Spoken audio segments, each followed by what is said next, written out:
Wait, what? And we're back for another episode of Mindful Ignorance.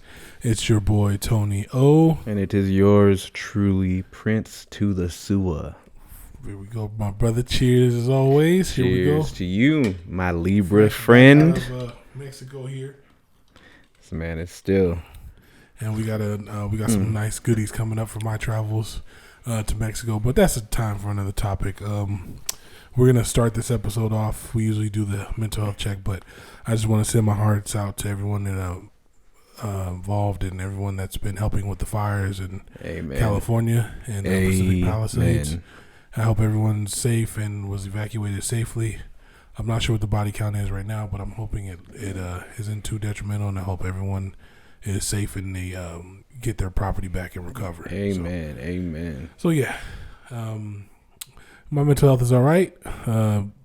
We weren't evacuated. Obviously, I'm in Oxnard, so we weren't phased. Had a little bit of Simi Valley, so mental health is good. So just wanted to put a little label out there for everybody. But how's your mental health doing this week, my brother? I appreciate that. And obviously, here on our Mindful Ignorance podcast, we like to chime in and to basically help one another in regards to spreading information and commonalities. So to attach myself to what Tony O here said, I think that deserves to have some credit. The fires have been rampant. I personally was without electricity for a few days. And I'm here. I was less than 2-3 miles away from the actual where the fire extended to in the Topanga area. So my prayers are to all these families out there. And I had ashes flying all over the place. I'm currently in the Woodland Hills area of California. So yeah, we saw it. I'll update some footage for you on our YouTube Shorts. Feel free to take a look at that. I put a segment on there. Okay. And I'll attach my mental health to this as well. But when I was going to stores, these stores, fortunately, they have generators. So a lot of these stores, even though my whole block or whole area was just pitch black and dark, when I went to the stores, it was nice to see that, they still had electricity. But for some reason, I don't know what it is with people and the water crisis and toilet paper crisis. I understand that, when COVID happened, people had to stay locked up. We were in lockdown. But what is the deal with water? So this is what I meant when I attached my mental health to, because I felt like I went and I just randomly had to get some water. It wasn't I needed water, but I went and water was gone. Don't get me wrong. I had to jump into getting some the top quality tier water, because that's the only water that was left. I drink spring water, but so I had to get some Fiji water. Yeah, man, it was even above that. So this water called Essentia, this top tier, Let's get that brand. Let's get some high 9.9 pH. Which I'm all for it, but I was like, man, $30 for a pack of 10, 15 waters. I was like, dang. So crazy. I want to know what you guys think at home. I don't know, man. I mean, if there's a fire happening, I get that there's something going on, but it's why would you stack up and take all the water and paper products? Yeah, so I mean, because I'm thinking for a fire, for example, if that fire comes to your location or anything happens, you're not gonna tote that water with you. You're not gonna let me take this water with me, pack up the water. Unless there's maybe people with you the do. Trucks, if they have trucks and stuff. I mean, exactly. I feel like maybe people were hustling, so they're going out there with the waters trying to sell it. But I don't know. I mean, I like natural disasters. It seems like toilet tissue and water. Yeah. I mean, what is that? I would like to know. Because I mean, for me, I'm they're. Unless you take your water bottles and you're trying to sprinkle on the water yourself or something. But I don't know. Maybe my mind is a little behind, because I'm discombobulated with the whole archaic system of lockdown in a shelter and bunker. But I could understand that. But if there's a fire happening, unless you have an underground bunker, I don't see what the point is of just going to the water and going to the stores and taking all the water. Yeah. So I will say, when that happened recently, I was a little frustrated. I'll say I got a little flustered. But I mean, with respect, I got my water, and the fires definitely is controlled now. So I'm grateful. As you guys can see, electricity is back on in our area. So yeah, man. It was tough. It was tough at first, but mentally, I'm not going to lie. Having power out for the first day was a little bit hard, but bro, after the second, third day, I felt just this genuine peace. Like, and I don't know what this is, but for some reason, you know, walking around an apartment with candles lit, and then at nighttime, all you have to rely on when it comes to the light is the moon and stars. And for some reason, when electricity is out, looking up to the sky, everything looked clear. I saw stars. I was out on my balcony at like 12 o'clock in the morning, just staring at the moonlight and walking into my apartment, because I have a routine that I do, and just being in silence with some of my routine, because a part of my routine is prayer. Yeah. So when I'm sitting there, I felt like I couldn't hear static. Like, you know, I don't know if you guys are familiar, or if you're familiar with, if you hear plugs, sometimes you can kind of hear static coming from the plugs. Yeah. I heard nothing. And for me, like, it was the most comforting. Right. Like, it's kind of like that Sounds of Avatar silence. movie. Yeah, like, you know, Avatar, when homeboy is trying to struggle and he's trying to put his fire up so he can see in the dark, but then when they knock the fire out, you finally see the beauty of the earth, or of that planet, what it is, Pandora. So yeah, for me, I was like, okay, I'm kind of liking this. You know, I'm like, eye-opening. Yeah, it was refreshing to like sleep and not feel like my body's receiving electric frequencies. You know, I mean, I'm all for frequency. I'm not big on the theory of conspiracy in regards to frequency. Right. But it felt nice to just be like, man, I don't fear any static, and it's just, and then we're all together in our apartment complexes. I'm like, hey, man, everybody's you know, going through it together. here we are. So, you know, phones down, and so what's up? We playing cards? Like, what's happening? You know, so. Crazy. Yeah, mental's good, man. I'm grateful, and I definitely I'm glad that you're good too, brother. Like, I'm glad that you were good out there. I was still in Mexico when it happened. It was kind of like, this man's like, I feel so bad with his Cubans just. I feel so bad. Cigar on the beach, but I was without bad. electricity, but it was more just because I was in Mexico. But I still had electricity, but. I was definitely on the beach around the time the fire was happening. So I'm struggling. I was like, man, I'm struggling. I guess I got to lay back and recline a little bit. But seeing it, I was like heartbroken, because like seeing Pacific Palisades like that was like, dude, whoa. Yeah, it's a phenomenal how, and I mean, you know, with respect, everybody, I respect a lot of people's perspectives, but I guess you know, I feel like before we get into our segment, what do you feel like? I would love to hear really quick, because I feel like I want to dedicate this part to our people out there, you know, the first responders, to people who had to actually deal with it. You know, I mean, what do you think? Like, do you feel, are you buying into the conspiracy theory aspect of how these fires randomly spurted, or are you just, you know, because I heard that, you know, there were some that were started by people. Yeah. But like, what do you feel, man? Like, what's your vibe? What's your vibe? Yeah, it's strange, because I looked at the map, and me not being in California, I kind of know where everything was when I looked on my phone, and I was like, they're in such random spots. Like, I mean, it's where I kind of failed for the conspiracy theory, where I didn't believe it, was when I was on the airplane. I was looking down, and it's kind of weird when you're in the airplane and you're looking down at the city, because it almost looks like a motherboard. Like, it's so weird seeing how we build our buildings. But there were like lights shining off of buildings, and it gave me this concept of, like, you know how kids, the crazy kids, they'll put the magnifying glass up to like the sun and they'll burn an ant. Yes. Like, I was like, to do that to our hands. I was like, seeing it from that perspective of that high, I was like, damn, I wonder if like something, because man, it was like I was in the plane and some of the buildings were shining so bright. I was like, ooh, like it was like almost like it could possibly radiate heat. So I mean, is it just like something that just bounced off a building and it just magnified into like the brush and then started the fire? Or like, I don't know. But that's the first thing I thought. I was like, well, is this a maneuver, a tactic to, you know, to build a new California? Or but when I got on the plane, I was like, wow, this is possible. It could have just shimmied off of a building and bounced off the building, right? And it was just hitting a spot like a magnifying glass, and it just set the fire. Like, or I don't know, or just, but because the winds, I know the winds were really high too, so I don't know, man. It's so many elements. It's I mean, I would say, just to, you know, conclude myself on this topic, I truly feel that it is healthy to keep an open mind, So I feel that it is healthy to keep an open mind towards what could or could not have happened.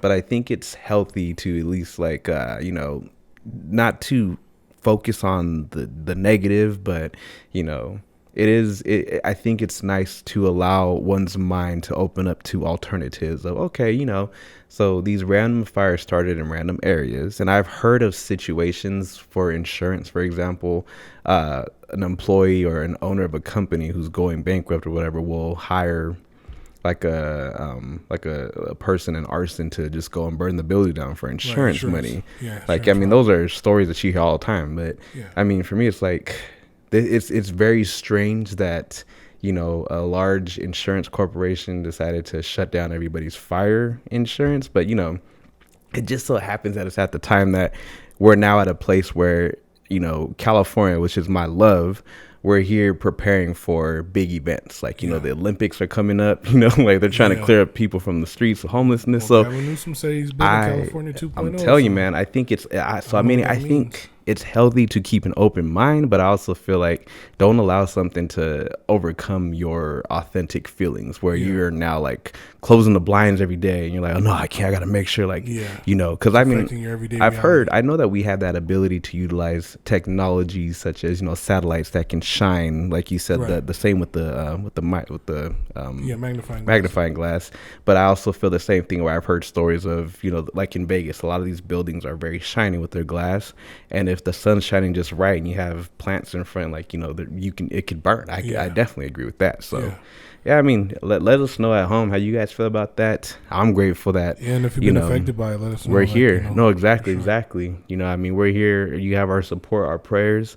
And for the people who did not make it, you know, I'm definitely praying for your souls. I'm praying for you, praying for your families. But yeah, man, like, I think just to cut that off, or one last thing was, like, I heard that there's someone who passed away who wanted to stick with their kid. I think it was a father who wanted to hold on with his kid who was disabled or something like that. So R.I.P. and respect and peace to everybody and whoever had to go out there to manage that. Yeah, and shout out to the EMTs, firefighters, everybody that's, I mean, Canada came, they sent some planes, Mexico came. Like, that was beautiful. That, to me, that's what we can accomplish as humanity. Yeah, it's like you got to put emergencies, like an emergency has to come for everybody to have a common goal. Like, and it's one of those ancient philosophy, you know, the sayings of, you know, the enemy of an enemy is a friend to me. Yeah. Like, you know, so it's kind of like, hey, I hate you too, but we got a fire. That's our enemy. So let's put that to the side really quick and let's work together.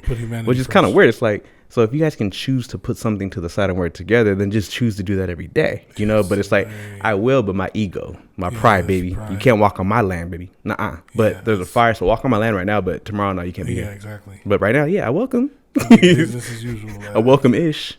Yeah. So yeah, man, definitely. I'm grateful you brought that up, man. That was really deep, man. That's very important, man. Like, and I'm glad we're gonna be a time, man. They gotta build. I recently heard in a sermon at church, it said, this is gonna be a time of chaos and glory. So the chaos, and whatever perspective that is, there's gonna be chaos, but it's not gonna amount to the glory that comes after. So I think there's gonna be and shout out to the pastor for that one, because that was a gem. Like, he's like, there's gonna be chaos, but the glory after is gonna be even more powerful. So amen. I truly believe that. So, amen. So yeah, on a lighter note, we're gonna go ahead and get into our segment. It will be the what have we called? What's the name of it? The 90s. So I don't know. We started it our last recent episode, but I guess we're saying mindful ignorance of the 90s vault. The 90s vault. Okay. The ignorant 90s vault. We'll call it the ignorant 90s vault. Okay. So what this is consists of me and Tonio here have come up with 2 items that we recall from our 90s childhood days. And this is a shout out to any of our millennials and boomers out there, or the younger generations that are looking into, you know, investing their time and wanting to buy these ancient things. I'm saying ancient because, I mean, she's when they are like Polaroid cameras, for example, you know. So yeah, take a journey with us and like let us know how you guys feel about these items. I definitely want to hear what your feedback is, but let's do it, man. So I would say, you know, go ahead and let you start that off, man. All right. 90s vault, y'all. First 90s item is the Dunkaroos. Ooh. And I love Dunkaroos. Okay. Yeah, I don't. So before you guys, we don't know what we're choosing. So I mean, I know what I chose. He knows what but we don't discuss this beforehand. So all right, now I'm saying this as a disclosure. What was the Dunkaroo again? So the Dunkaroos, I know we got the picture on right they now. they were like animal crackers, Dunkaroos. and then you could dip them in like either white chocolate or chocolate. Oh, I remember that. And Yeah, they're like the yes. They're animal crackers, but you could dunk them in Bro, the. I remember. Nobody ever dude. had them, but I was like, Okay.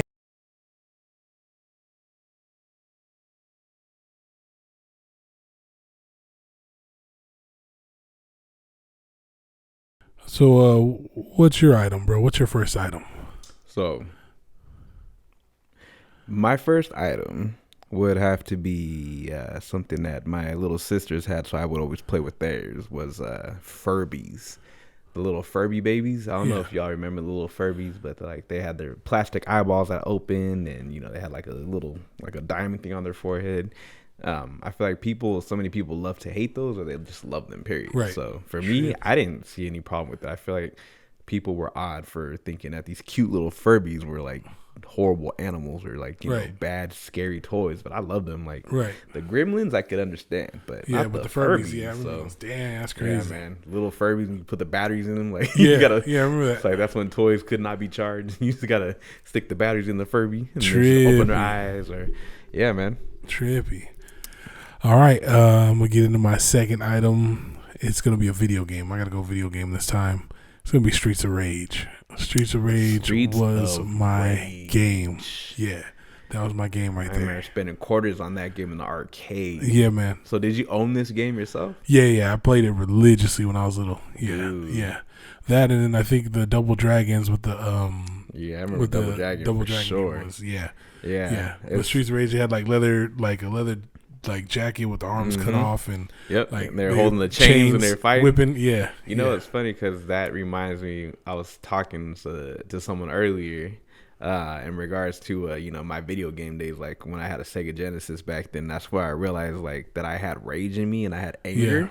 And I didn't realize, like, I was not good at video gaming. It's like, I was not good. So, I mean, like, I would play the games thinking I was good. And it just so happened to be that I own fighting games. Like, I own the worst games to own when it comes to a kid trying to develop their, emotional regulation. Nope. Like, and I mean, I think I was talking to you about, like, Mortal Kombat and, like, Street Fighter. Yeah. Like, it's one thing to beat you, but then, you get beat, but then you get, taunted. Like, yes. What is like, bro? So I'm a kid. I'm like, like Honda, like, like, what? You laughing at me, like, or like the Mortal Kombat finishing, like, rip the head off and like, the spine. So I grew up in that, bro. I'm like, bro, that is not regulation for a kid. Like, I'm ready to throw this thing at the TV screen. Shout out to all the gamers out there. I was definitely pulling up with the smoke.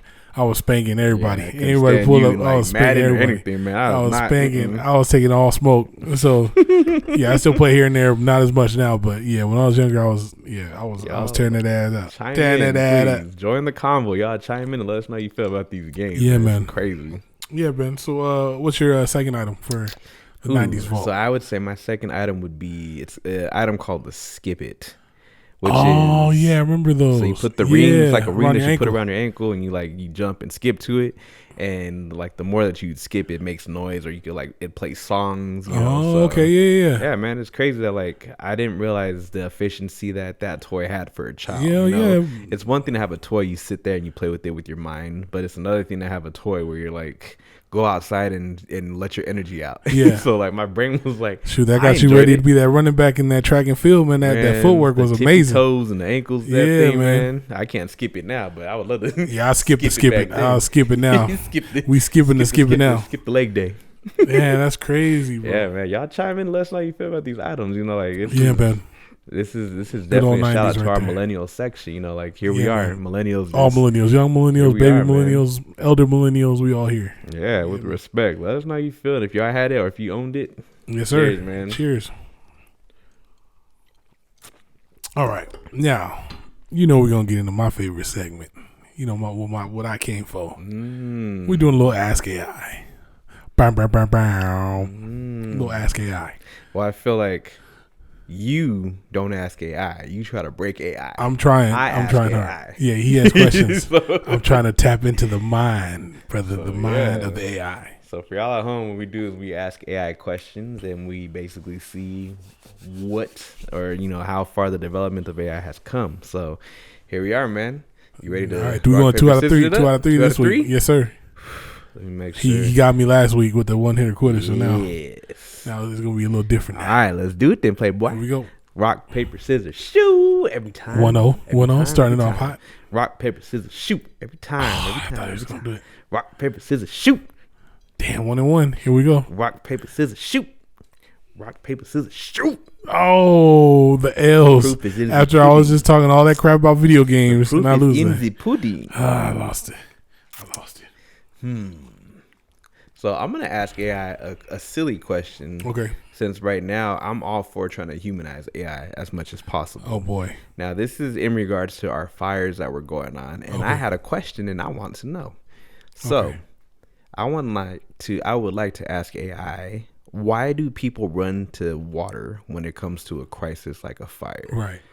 I need to know this. Like, I want to see what AI says, and don't give me no, we don't know. Like, I want to hear what AI says, because I feel like AI has to give an answer. Why do you think they go to the water? Man, I feel like I honestly want to say it's an emotional response. Like, it's a conditioned response that it's ingrained in their minds. It's like, survival in some way, shape, or form means we need the basics: water, toilet paper. I guess is toilet paper considered a basic essential for survival? You know, like, I guess. I mean, can we use for the ladies, like our clothes? Maybe for the ladies, it might be. For the ladies. I mean, for us too, but I'm a ooga booga, baby. Yeah, I'm about to say we got the bidet. We got the bidet. So you ooga booga. Where we got a bidet? Give me a sock. Give me a bush. We good.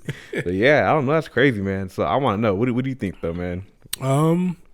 Yeah, I think survival mechanism. I think that's the same thing. It's fear of not having. Like feast or famine type for me, it just doesn't seem logical in that regard, man. It just does not seem logical. Y'all chime in at home and let me know, because I don't. If there's a fire, you go and you get all the water you can. Right. Is that a projection? Like, we got to put the fires out. Buy water. Yeah, that's. Is that a projection? Is that the projection? Let's see. I don't know. Let's ask this. Y'all ready at home for this? Let's do it. I'm going to ask it specifically, too. Why, during a crisis like the fires, do people rush to buy water?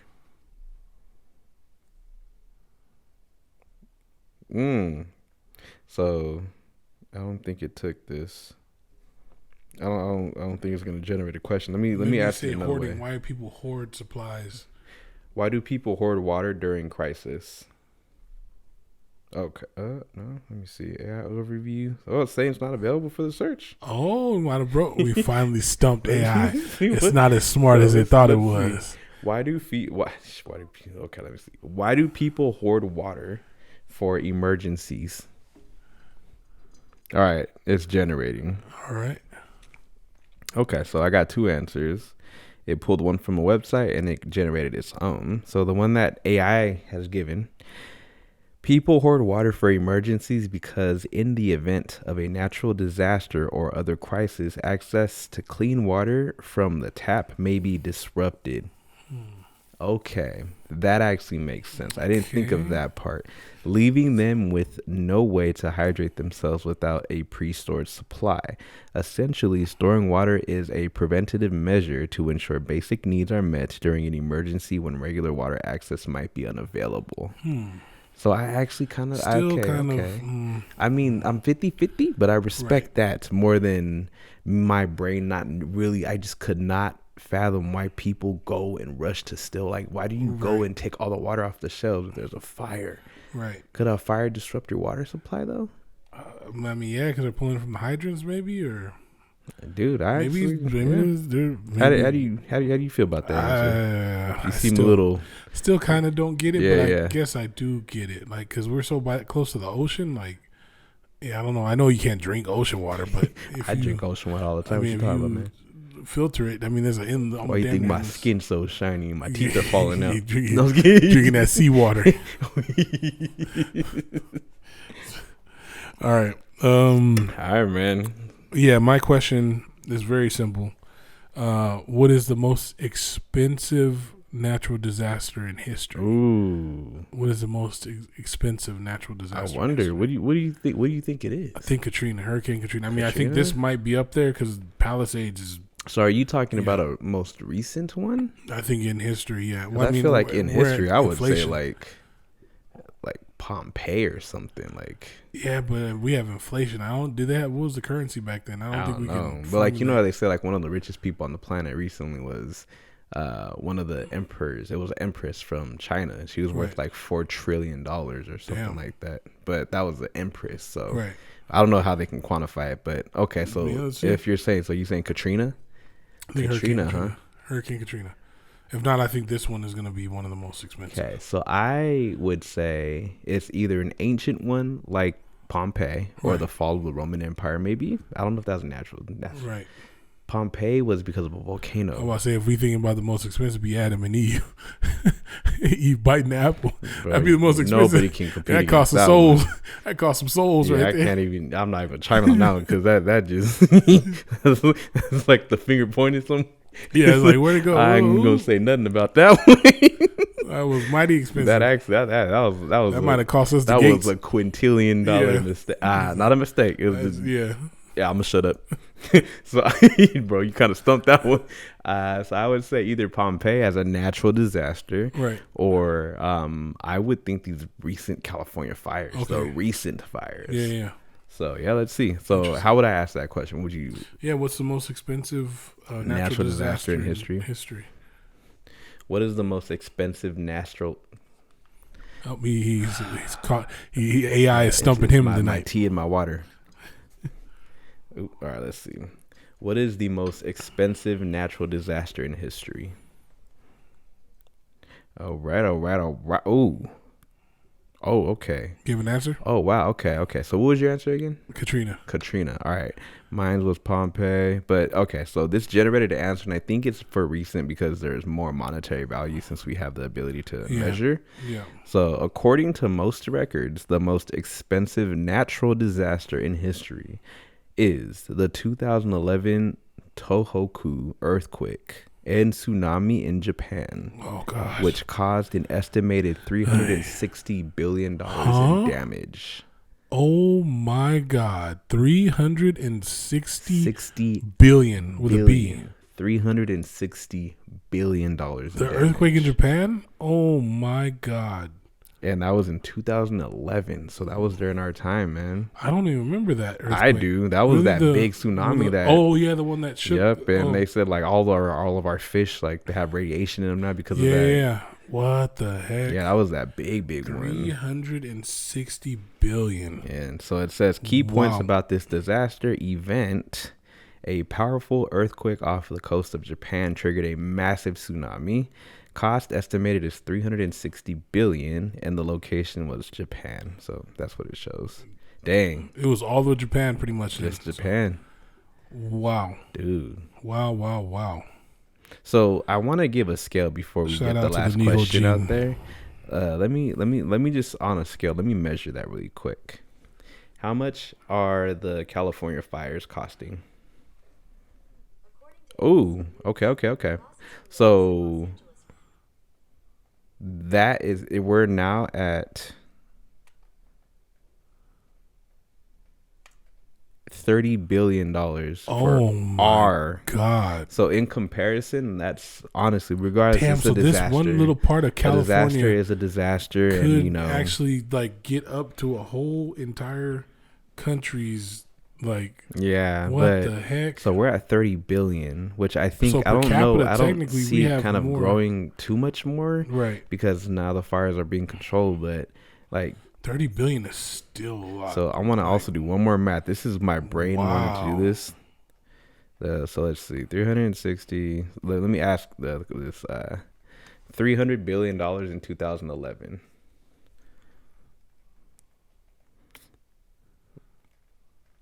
Okay. So what I want to do is, So with inflation, yeah.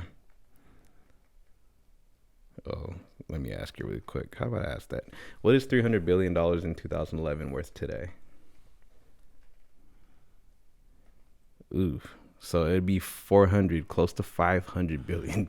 Jesus. So we're only at 30 billion today. So that in Japan is almost $500 billion worth of That's damages. crazy. Dang, that's an epic question, man. Wow. Wow. $500 billion. That means it probably just destroyed infrastructure, just everything. It destroyed everything. Everything. I don't know how many people are affected by it, but that's sheesh. crazy. So dude. I mean, I'm grateful. Unfortunately, it's kind of like the lesser of two evils, but it's sad because all around someone's impacted. But Jesus. Yeah, 30 billion over 500 billion. I'd take the 30, but still, that's crazy. That's a lot of money, man. 500 billion, dude. That's your people back there, man. Yeah, I know, man. Shout out to Japan. Shout out. Jesus. All right, man. Second question. It's on you. It's on me, huh? I would say, since we were touching upon disasters in 90s, what was the most popular toy company in the 90s? Okay. Oh, I think I got my answer for that. Well, Mattel. Mattel. Yeah, maybe Mattel. I'm gonna say Mattel. Mattel? I would say like Mattel or there was a company started with a K, I feel, but Hasbro, Mattel. Hasbro, that's what I think it was. Hasbro. They got Mattel. Yeah, I don't know. All right, let's see. It's gotta be one of those two, I think. Yeah, some random. I think Hasbro is the G.I. Joes and stuff. Whoever makes Barbies, I don't know who makes Barbies.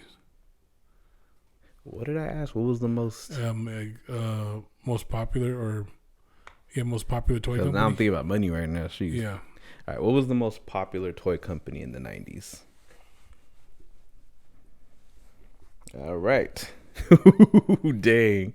All right. So, many toy companies were popular in the 1990s, including Hasbro, Fisher Price. That's the one I was thinking about. Oh, that's the baby toys. And Ideal. Popular toys included My Little Pony, Barbie, Power Rangers, and Tamagotchi.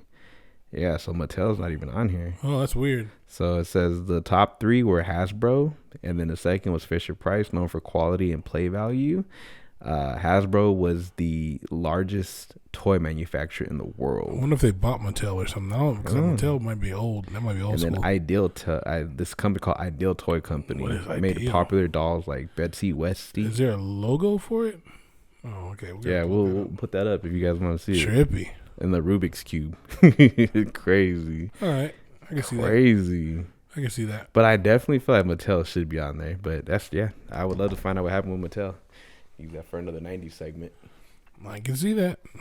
All right, man. But dude, here we are, man. The end of our show. Do you want to grab a refill before we do? No, man. I think we're good right here. Just want to cheers you one more time. Cheers, man. Here we go. Cheers, y'all at home. All right. So, as we like to do at this time, we're gonna start with some closing remarks. I feel like I'm gonna leave the floor to my brother. He'll start it this week, and then I can go ahead and finish it up. Yeah. So I'll say, for me personally, since we were just talking about it and it's relevant going on right now in society, in our current, day, there is a displacement of hundreds of people. I'm honestly thousands of people because of these recent California fires. So for me personally, I would say continue to address each other with grace, have mindfulness, because it's that same thing of people who are having bad days aren't necessarily trained or educated in understanding that they may project it upon someone else. So if someone cuts you off and flips you off, for example, we blame them versus that person might have just lost their house in a fire. So I like to always take it back to having mindfulness and addressing people with mindfulness, being there and having compassion for everyone. It doesn't matter if people have wealthies and riches beyond belief or if people are poor beyond belief. I feel like it's all just a matter of perception. And the more welcoming that we can be towards one another, I feel like the quicker we can get to that solution of peace and unity as a human race. I mean, I don't believe that is far-fetched. I feel like we're right here. We're right here just walking that line. You gave a perfect example of Canada and Mexico. We even got South Africa and, coming together to help us out here in California with these fires. Like, there is a way to be unified. So I'm all for unity, and I'm all for people, have respect for your cultures and your backgrounds, but at the same time, instill that same amount of respect for others, because here we are. I mean, just like me and my video games, man, like I wanted to fight everybody, like everybody who just laughed at me every time I lost at my game. And it was usually the characters in the game that I was mad at. Like, I don't know who gave these people the right to make a character laugh at you when you got your butt whipped. Horrible. So yeah, cheat codes, bring them my way. Sega Genesis cheat codes. I need them codes right now.